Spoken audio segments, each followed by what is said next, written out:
Hey, what is going on, you Cloud and Claydol? That's right, I'm coming at you with another Arceus V-Star deck. And to be honest, I expect I'm going to be coming at you with quite a few more Arceus V-Star decks in the near future because it's such a powerful card and it enables so many cards to be good. It kind of can combo with pretty much anything. And it's so good. It's so powerful, and it makes a ton of decks fun to play, a ton of cards fun to play. Now, this build specifically is Frank Persik's that they played at the Full Grip 2K just yesterday. And it's a really wacky list. A lot of Frank's decks are really wacky, really crazy. This is not any different. Before we take a look at the list, though, I want to remind you guys that Brilliant Stars is available for purchase over at fullgripgames.com. So if you guys need any Brilliant Stars cards, go over to fullgripgames.com and pick them up there. Also, if you guys don't need cards, but you have cards that you don't need, go over to fullgripgames.com and go check out their buy list and sell Full Grip Games all of your useless cards that you're not going to use and that are gathering dust. To get rid of them, get yourself some money that you can use to go buy some cheese or whatever it is you buy with your money, maybe a bottle of ketchup. And yeah, let's go ahead, let's take a look at the list. And once again, shout out to Frank Persik for blessing us all with this crazy Arceus V-Star deck. Okay, so here are the Pokemon, and I know it's already looking pretty crazy. That's immediately what I thought when I saw this on my own stream the other day. While I was streaming, I tuned in for a second, and I saw this deck being played, and I was like, man, that's looking crazy. That's looking wild. I definitely want to give that a try, and I immediately started playing with it on my stream. By the way, I stream every day except Mondays, twitch.tv/AzulGG. First thing in the description, give it a click, give it a follow. So we got Arceus here, of course, and this is the backbone of the deck. The 280 HP, the Trinity Nova, 200 damage, get 3 basic energy and attach them to your V Pokemon in any way you like. And of course, the Star Birth ability, search your deck for any 2 cards. You can't use more than 1 V-Star power in a game. Now, unlike the last Arceus V-Star deck I showed you guys, where we kind of only used the Trinity Nova to set up our other Arceus, this one actually has a big player to set up in quite a few matchups, and that is the Flygon V. When I first read this card, I was like, nope, that thing stinks, it's trash, it doesn't do anything. Why would anyone want to play this card? 4 energy to attack? But when you combo it with the Arceus, and Arceus puts on so much pressure and is such a force to be reckoned with to begin with, that when you can easily set up something like a Flygon on the backline, how does your opponent choose what to deal with? And it just sets up this really interesting board scenario where usually your opponent is chasing the Flygon, but then your Arceus is still set up. And the Flygon, by the way, does 160 plus 160 damage if their active is or if the Pokemon it's attacking is a VMAX, and you just card 3 energy from this Pokemon. So it's used as a closer or to get really far ahead in the tempo in the game. Like if you use Arceus initially to KO like a 1 prize Pokemon, and then Flygon KOs a VMAX, and you can go like Boss KO, Crobat, or KO a V to close out the game with the Arceus again. And you can set up some really cool board states where you initially attack with Arceus to set up the Flygon, while also putting Beedrill in play. And putting Beedrill in play with the Persistent Sting also really can limit your opponent's options, as it can easily take a 1-hit KO on so many Pokemon in the format, because there's a ton of special energy going around right now. Not only is there Mew with the Fusion Strike energy, a ton of Arceus decks with the DTEs and stuff like that. There's just a ton of special energy in the format in general, and Beedrill can take huge advantage of that. And you can set up just really, really ridiculous board states with this deck, because the Beedrill is such an efficient attacker with only needing a grass energy that you, by turn 2, you can have a triple threat on board. You can have the Arceus that just loaded up a bunch of energy on a Flygon, or another Arceus, and then you just have a Beedrill in play that you used the Single Strike Mustard to get into play, and you just have like a triple threat board on turn 2, and it's so hard for your opponent to deal with it. It's kind of wild. The other Pokemon we have in the deck, there is a Dunsparce in here to remove our fighting weakness. We had a Spiritomb in here for the Wormadam and the Mad Party matchups. 2 Lumineon here to help us be really aggressive about actually getting the Single Strike Mustard combo off to get the Beedrill into play. There's a Crobat in here for some aggressive draw support if we ever need it from on a specific turn throughout the game. We don't utilize the Crobat too often, I feel like, but it's a nice, it definitely wouldn't cut it. It's nice to have in there. And then the Zapdos V in here, helpful in the mirror match or anything that's weak to fighting, like Jolteon or the Gengar VMAX, also good against Gengar VMAX, stuff like that. Anything that's weak to fighting, Zapdos is great. And then any VMAX matchup with Flygon, of course, ridiculously powerful. So that's all the Pokemon.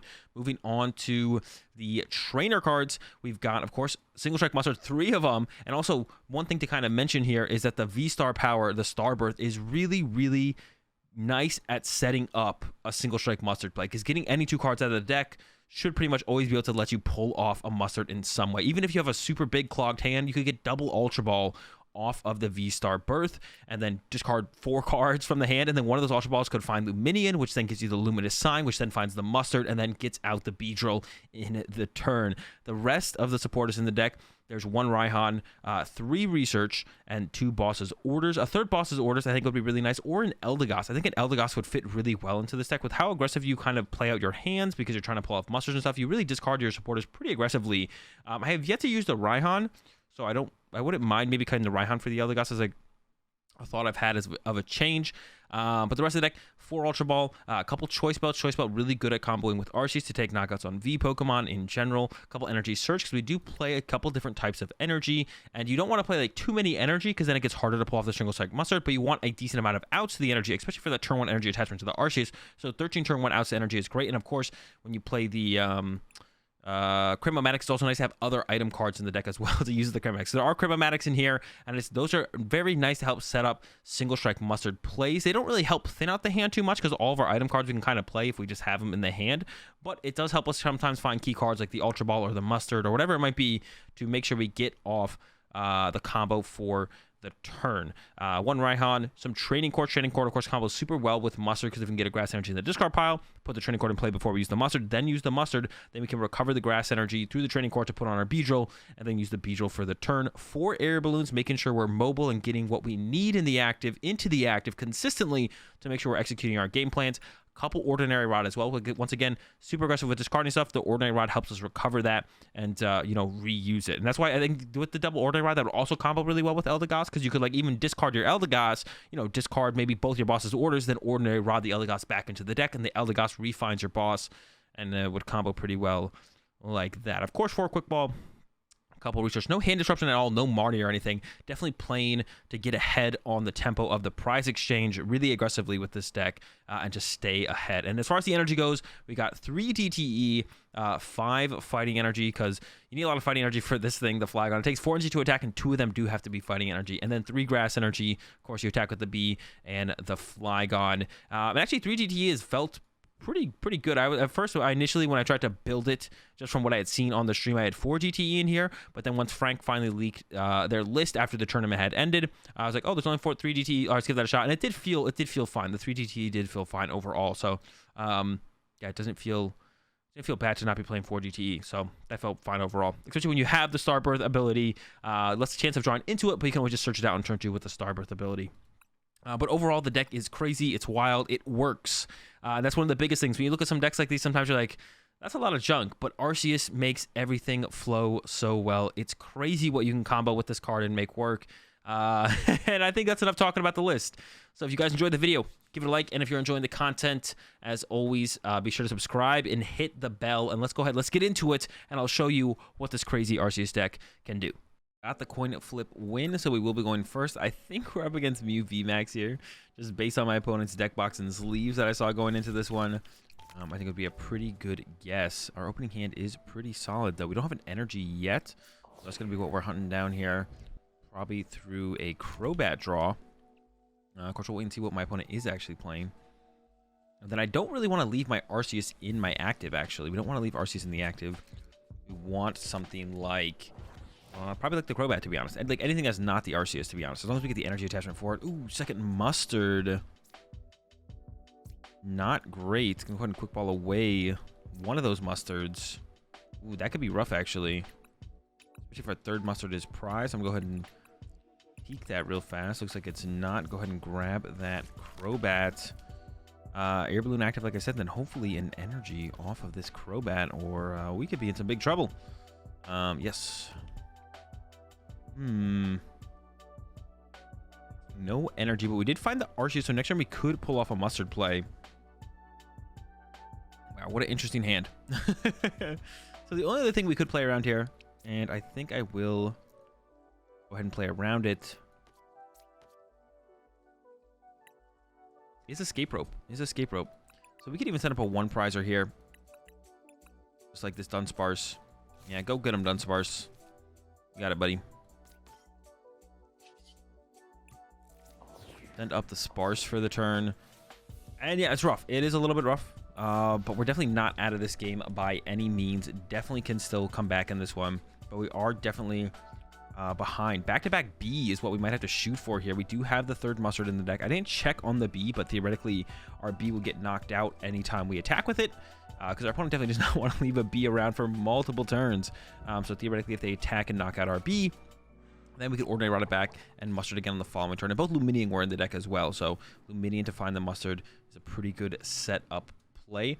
But yeah, we got this Mustard. We should be able to pull this off on the next turn. The only thing I guess we'd be scared of here would be like a Pokemon, like a catcher KO on our Arceus at this point. That would still be pretty scary. So I could have got a second Arceus because of that instead of the Dunsparce, and then retreated to that Arceus probably over the Crobat, because Crobat's a little bit easier for my opponent to knock out.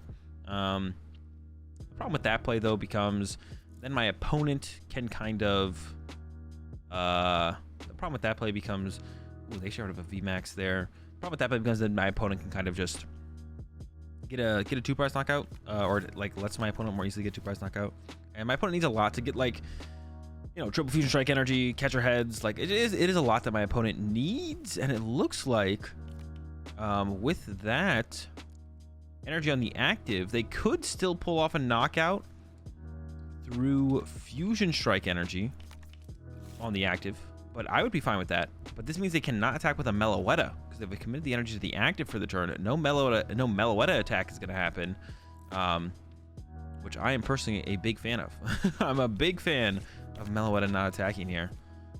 Have themselves another Mew there, I think. So another Mew, third Mew coming into play actually over a potential Genesect. So kind of bench locking themselves out of that third Genesect already. It's also something we love to see. And yeah, let's see if they get that. Choosing a new active, so they are going with the retreat here into the Meloetta. So this makes things still kind of weird for me. I think I'm going to set up the B and attach on my Arceus, though. I think that becomes my game plan. I would like to get the B off in one turn, though. So if I top deck an energy, I might just go attach to Arceus Pass. And kind of go from there. We top decked the B. Oh, no. All right, well, now we kind of have to go for the Mustard play, it feels like. So we need, like, Ultra Ball. The other B's in the deck, so we don't have to use the Ordinary Rod yet. I think I might go Ultra Ball plus DTE. Just have the option to attack with Arceus as soon as possible. And we just don't plan on attacking this turn, I think. Is the plan is to not attack. Is the plan. That is the plan. I'm gonna set up another Arceus here as well, I think. Or grab the Flygon for the future. The Flygon's probably pretty good to set up, actually. We'll be able to attack with it this turn. We have it out there for the future. Mustard a B into play. Okay, we're making some progress here, but definitely not the kind of start we're looking for. The follow-up hand also not particularly strong, but still some options on the next turn. I'm going to pass over to my opponent, and we'll see what they can put together. Only 2 Genesect draws to work with, so that can be a pretty big difference maker. 2 to 3 on the Genesect draw. I mean, that's why you usually want 3. Try and get, you know, that extra draw makes a difference, for sure. The extra draw from even just 1 Genesect makes a big difference. But I think we're in an okay spot here, for sure. I'm feeling okay about our situation. I think we can definitely still pull this one out. Our opponent didn't have the most explosive start. Not only did they not get a turn one knockout, they didn't even pull off a Fusion Strike. Whatever it's called, Elsa Sparkle. I'm going to give them the... I could give them my Arceus, to be honest, because I doubt they could KO it. I doubt they could KO my Arceus here. I really don't want to give them the B. Definitely don't want to give them the B. They don't take a knockout this turn. They would need a lot to get the KO this turn. Maybe not that much, though.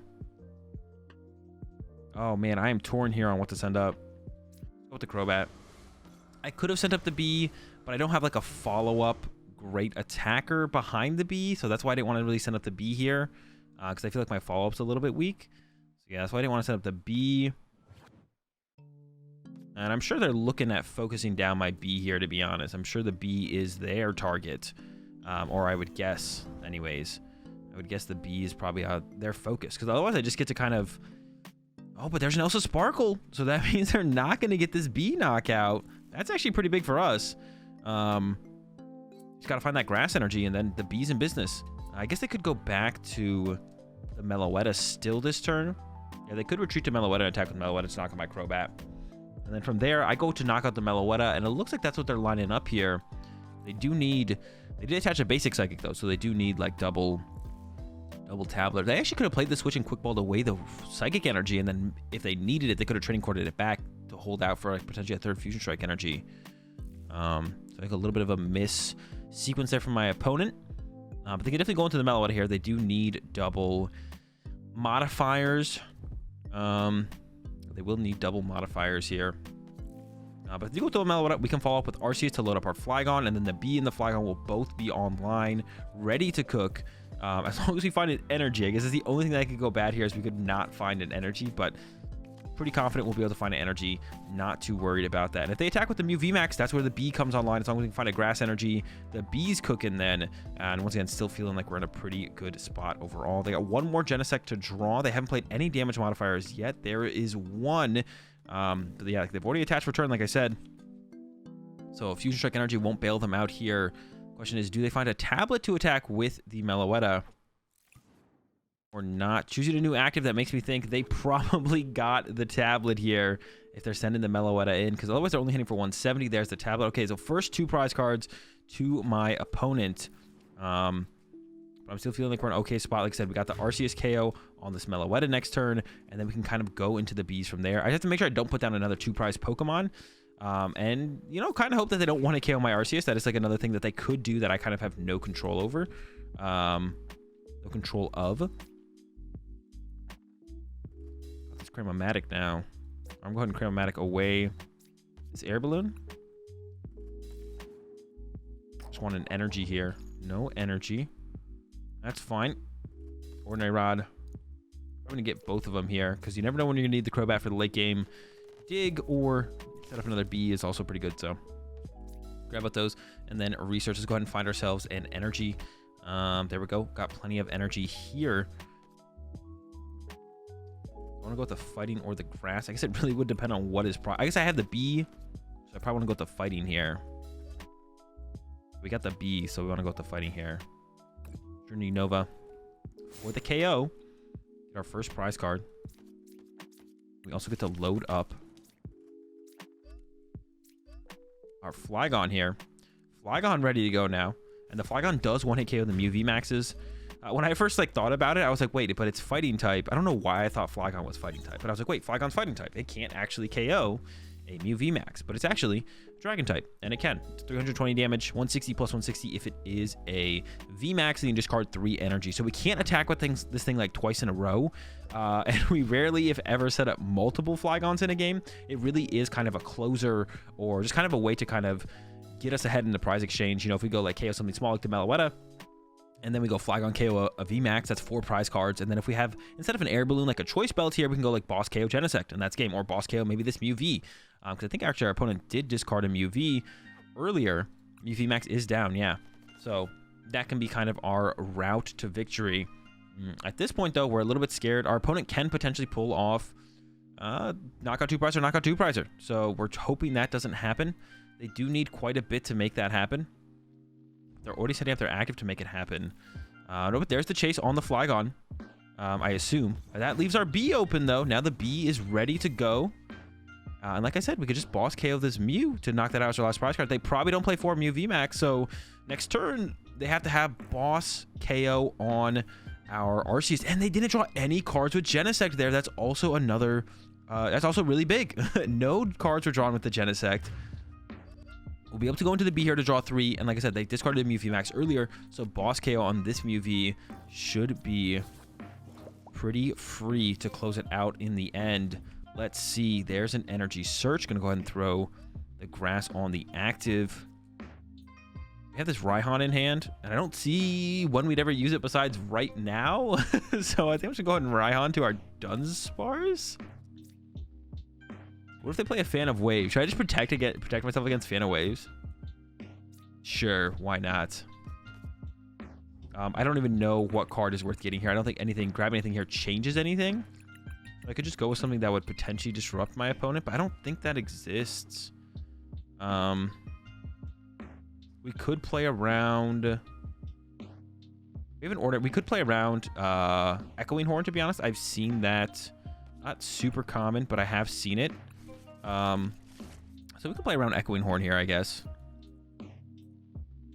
Pop up a couple times. I'll leave those in the discard pile to potentially use through Training Court, though. Yeah, may as well play around Echoing Horn, right? They could play it. Currently, we have game in hand. So let's go with it. Persist, Sting. Knock out this Mew VMAX. And then we're looking good. We're looking good to close this one out on the following turn. And that's kind of, this is kind of how this matchup goes. It's still pretty close, to be honest. It's still pretty close. You'd maybe think that we have a little bit better of a matchup with this one, but I've found that it's still a really close matchup. Mew VMAX still truly, still, I mean, the best deck in the format for a reason. But yeah, if we can ever gain tempo, I feel like it's pretty easy for us to stay ahead. It's just hard to get that initial tempo. And if not, we're kind of in situations like this pretty often where it's just like, okay, our opponent could have it. Is it likely for them to have it? Probably not, especially with how their last turn went. But they could still have it before we do. You know, they still have triple tablet. So they can still actually KO. Actually, because of the DTE on the active, 190. No, they can just get, that's just enough, right? Yeah, okay, they can get just enough damage. With triple tablet, a Techno Blast with DTE would knock out my Arceus. That's why I'm a big fan of Big Charm with Arceus in general, just because in the Mew matchup it does make that little bit of a difference, you know. So I am a pretty big fan of it for that reason, because even like you know, if they don't have the DTE, triple tablet or double tablet plus the choice belt wouldn't actually KO a Arceus. Maybe that's a reason to start including Tool Scrapper, is if these Mew VMAX decks are going to be doing that. Oh, and they're just going all out for it. They're already almost there. Double tablet has happened, and there's the boss. Here comes the Fusion Strike System for one. They need to find that last tablet. They still have 16 cards left in their deck.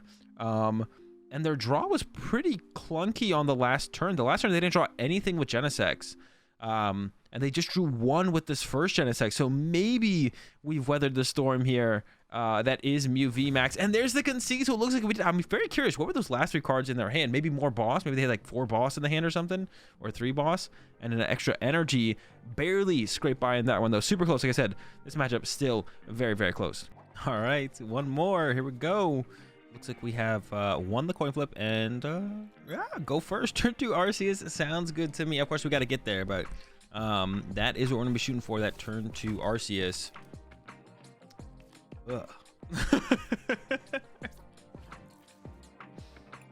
It's not quite there, but it looks like maybe our opponent mulliganed and we'll get an extra card to work with, please.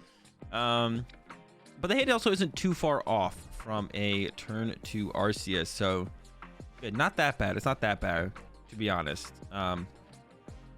It's all right. It's all right. The opening hand is okay. Yeah, it's not terrible. Just need a good top deck. 2. Oh my gosh. Pokemon coming out on my opponent's side. Suicune. All right. I actually have no idea how to tackle this matchup, to be honest. Oh boy.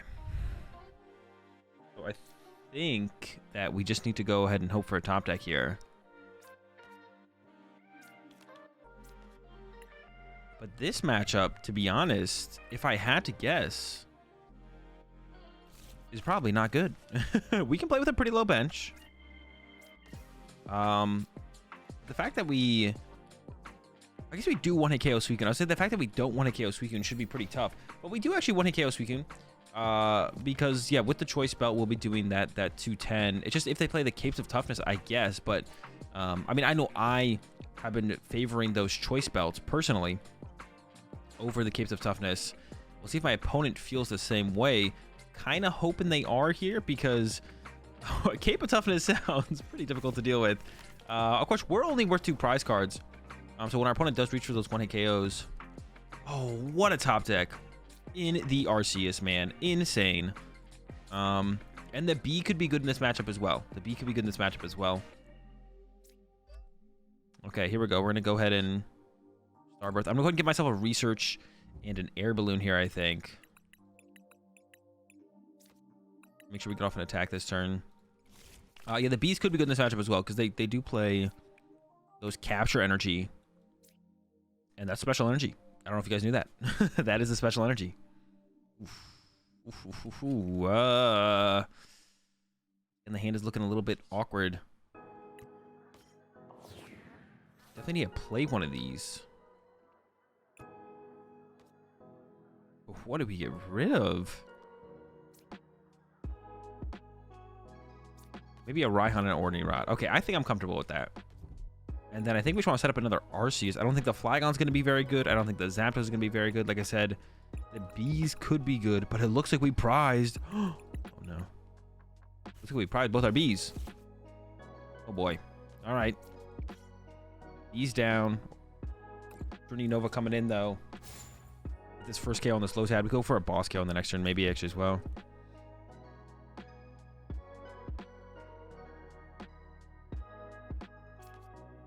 All right, I think we're just gonna grab all three. Load up the bench Arceus. Thin out the deck a little bit as well. Makes our top decks will be potentially that much better. So we can rip off the prize cards. A research, perfect. That's actually great. That's super good. Might still go with this boss on the next turn, depending on what my opponent does. But also might dig for that choice belt, to be honest. Also, that is a card I'm very tempted to want to find. And actually, in the current hand, we could... I was gonna say we could get out of Beedrill, but we did prize with our Beedrill, so never mind. We can't get out of Beedrill. I have to put that thought out of my mind. No bees for me, unfortunately. So we're gonna have to go for... Yeah, the choice belts probably. We'll see if my opponent plays the capes. Like I said, the capes actually would be really, really annoying. I switched over personally to the choice belts in the Suicune deck. I do feel like they are just a little bit better overall. That extra damage is such a big deal, especially in like the Mew matchup, stuff like that. Just huge, big difference maker for sure. And really liking the choice belts in there. The capes had their moments for sure in certain matchups in the Suicune deck, but I feel like overall not as good. Okay, they got out Ludicolo. They don't even have a Melanie yet, and they're already throwing out the Ludicolo. Hold on, one step at a time here. Let's get the Melanie out here first. Yeah, they're being aggressive. They just had it in hand too, didn't they? Yeah, wow, all right. Maybe they just know they're getting it. They're just like, I got everything. Get out of here. Hold on. Let's see if you got everything. I think they might have everything. Yeah, they might have it. You might be digging deep for a choice belt here. Okay, there's the Raihan. So yeah, they do have everything. But do they have enough to KO me? Actually, I think they're doing like 240 damage here, which isn't enough for the KO, but I could get cleaned up by quick shootings on the following turn. So that might be what my opponent's thinking here, is just clean up the knockout with quick shootings on the following turn. So I definitely want to KO the Suicune here for sure. Oh my gosh, there is a Cape of Toughness. Oh no, not the Cape. Here comes a Rondo, 240. Yeah, so some quick shooting section would KO me. Now, I could boss KO one of those Drizziles though, and that would prevent that play from my opponent, to be honest. And now that I've top decked this Arceus, I like it a little bit more. And they only have a one-card hand as well, so I think I'm going to go with this. Throw this down here. Go ahead and Trinity Nova. Take away one of the Drizziles. Stop the double quick shooting from happening. Grab the Fighty. Leave the grass in the deck, I think is still probably correct, just in case we get the bees set up. And, you know, my opponent's like next week could have capture energy or something. I don't know. That's not a bee. And if we did get a bee out of the prize cards, we could have like Ultra Balled it away, then Ordinary Rotted it back. So this would have been like a good time to find a bee as well, to be honest. Would not have disliked finding a bee there.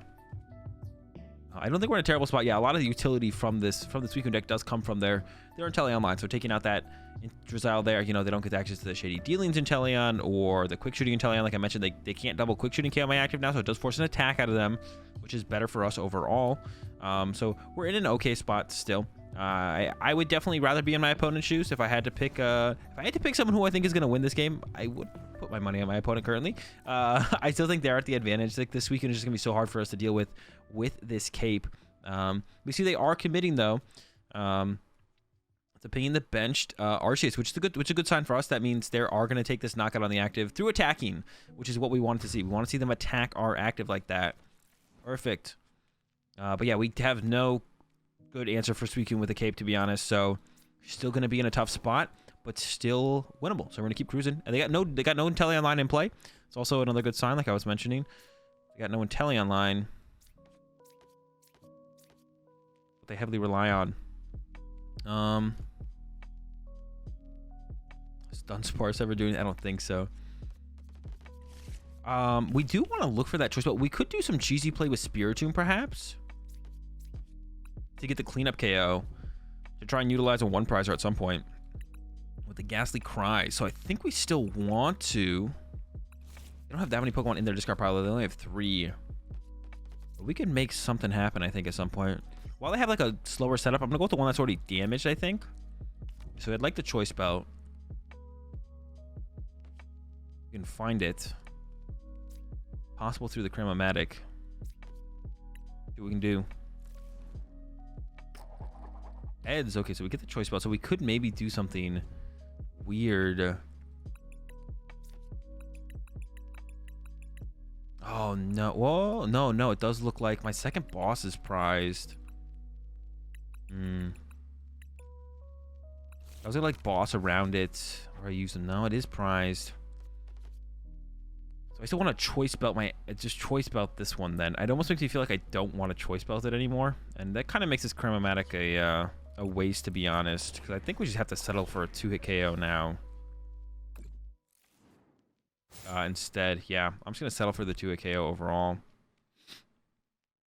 I can leave those in there for now. Yeah, so the Cramomatic probably should have found us like our next V-Star or something actually instead. Because that felt to, yeah. I wanted to do the Choice Belt play, but then I think I would have to have Boss KO like the Quick Shooting next turn. I'll put 3 more Pokemon in their discard pile. And then the Spiritomb could come into play, knock out this Suicune, and maybe set up a little bit of damage on the next Suicune. But in this scenario, I mean, it's just not doing that. So it's just not going to do that. So I probably, off the Cramomatic there, I probably should have grabbed... the next art, we're gonna need another Arceus. My opponent still doesn't seem like they're drawing too hot though. Like I said, like their Inteleon line's kind of been taken care of. Like Kevin, that Drizzile could be big. Like they could have a Shady Dealings Inteleon in the hand. Yeah, no Sobble down, no Drizzile.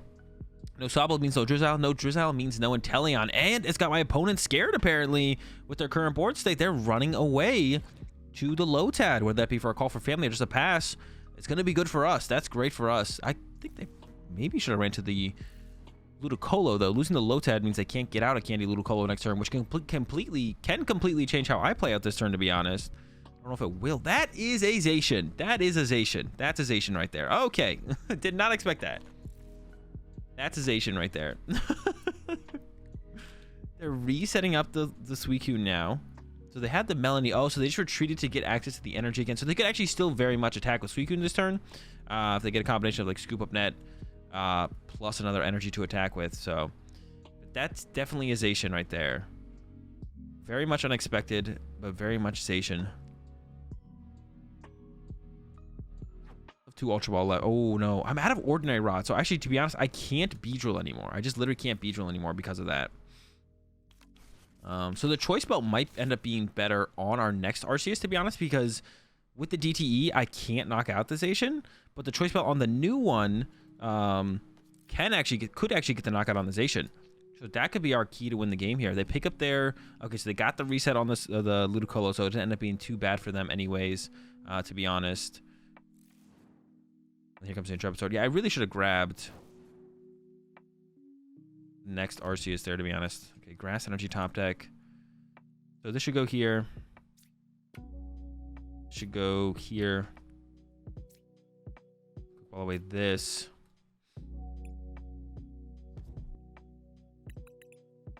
I have the Crobat in the deck still. Hand. What do we have left? Triple Mustard is in there. No research. I think I gotta be going for the Crobat here then. Do I need anything this turn? I guess I don't need anything this turn. But I should grab the Crobat anyways now at this point, now that I'm this far into looking through my deck. Grab the Crobat. I was thinking about trying to set up the next Arceus, to be honest. It was on my mind. It's still kind of on my mind. We're doing what? 120, 240, or 220, 240, 260, 280. So they're already KOing. They'll be KOing the full HP. So I'm going to try and keep this thing full HP, I guess, then for as long as possible. All right, Trinity Nova. Let's take out the Tad. See what this prize card is. I could thin these out of the deck. I just don't know where I'd put them, to be honest. Like, that's what I'm kind of stuck on with this. Like, where do these go? Maybe I should thin out the deck, though. 1 extra active. 2 extra active? Sure, why not? Just throw them on the active. load it up. Why not? Just get him out of the deck does seem correct. Grass Energy. So my last 3 prize cards are Boss BB. Unless I'm completely missing something. Nope, my last 3 prize cards are Boss BB. Okay. That's going to make things a little bit weird. The Boss is the main card that we really... yeah, the Boss is the main card we really want here, to be honest. Boss is the main card we really want here. Because that way we can just chase something around the Suicune. We can knock out the Suicune on this turn, and then we can chase around it on the following turn. Yeah. Boss BB. Since it's coming down, which I assume we're going to get Ludicolo'd here. Like, it just makes sense. They want to one-hit KO us. I mean, why wouldn't you want to? Why wouldn't you want to get the one-hit KO? So I imagine we're going to get one-hit KO'd here. Oh, it's actually a Lombre. Are they doing enough damage already? I mean, with a Choice Belt plus a full bench, it'd be 120, 150, 70, 190. Plus a Goon Ping. Yeah, I mean, it gets pretty close, to be honest. We'll see.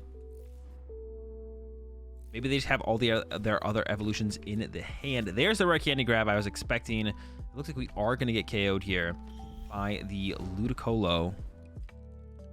Yeah, Ludicolo's happening.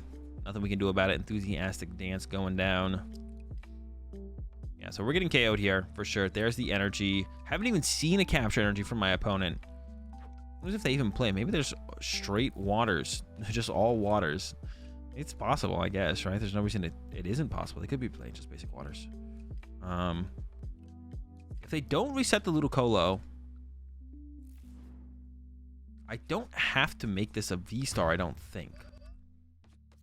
Be 40, 120, 160, 190. Oh, they get pretty close with like double quick shooting, to be honest. I probably should try and make this a V-Star here.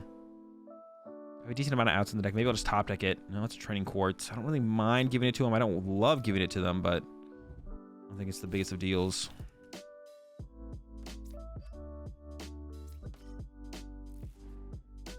Assets, yes.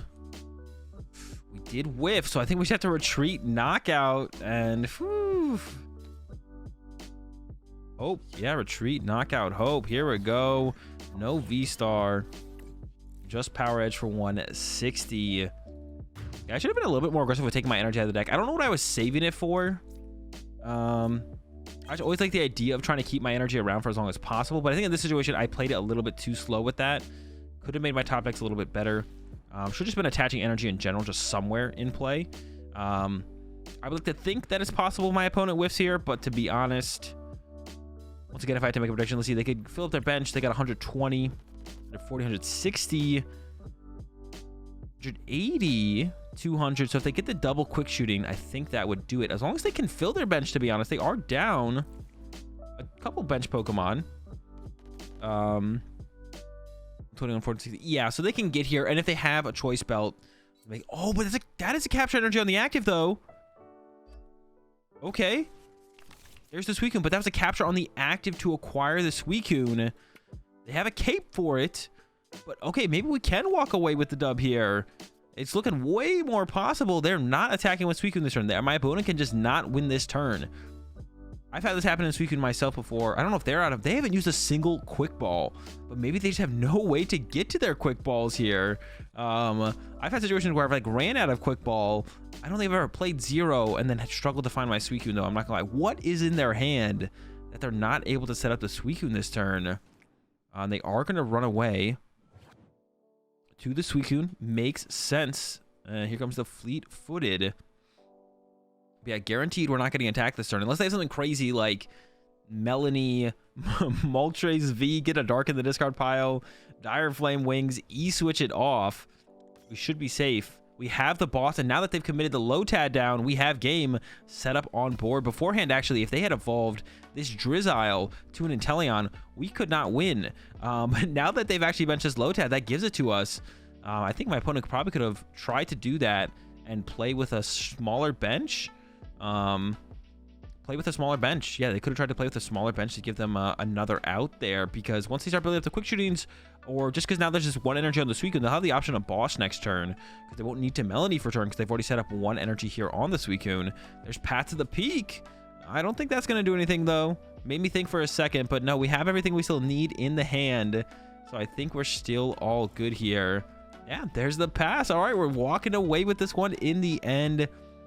Definitely pretty sketchy. Definitely an unfavorable matchup for sure. My opponent couldn't quite put it together, but the capes on the Suicunes, that's pretty tough to deal with. But yeah, boss, get rid of this Tad and walk away with the dub. That's going to do it for these games with this deck, guys. I hope you guys enjoyed it. This deck is wild, and it's a ton of fun. So much of the RCS decks are wild. So many of the RCS decks are wild and also a ton of fun. So, you know, if you guys don't like this one for some reason, check out a bunch of the other RCS videos that I've already put out on the YouTube channel, and I've got more coming your way as well, so stay tuned.